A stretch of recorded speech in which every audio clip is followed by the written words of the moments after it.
اعوذ باللہ من الشیطان الرجیم، بسم اللہ الرحمن الرحیم۔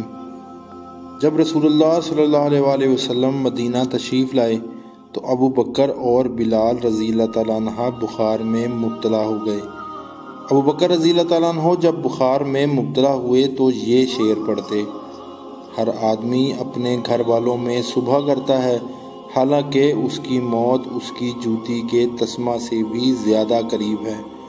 اور بلال رضی اللہ تعالیٰ عنہ کا جب بخار اترتا تو آپ بلند آواز سے یہ اشعار پڑھتے: کاش میں ایک رات مکہ کی وادی میں گزار سکتا اور میرے چاروں طرف اذخر اور جلیل گھاس ہوتی، کاش ایک دن میں مجنہ کے پانی پر پہنچتا اور کاش میں شامہ اور طفیل کو دیکھ سکتا۔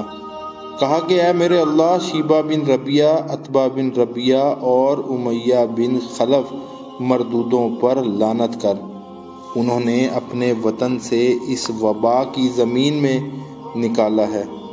رسول اللہ صلی اللہ علیہ وآلہ وسلم نے یہ سن کر فرمایا: اے اللہ، ہمارے دلوں میں مدینہ کی محبت اسی طرح پیدا کر دے جس طرح مکہ کی محبت ہے، بلکہ اس سے بھی زیادہ۔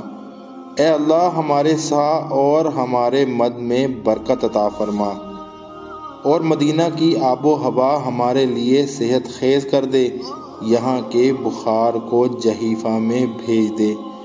عائشہ رضی اللہ تعالیٰ عنہ نے بیان کیا کہ جب ہم مدینے آئے تو یہ اللہ کی سب سے زیادہ وبا والی سرزمین تھی۔ انہوں نے کہا، مدینہ میں بدحان نامی ایک نالہ سے ذرا ذرا بدمزہ اور بدبودار پانی بہا کرتا تھا۔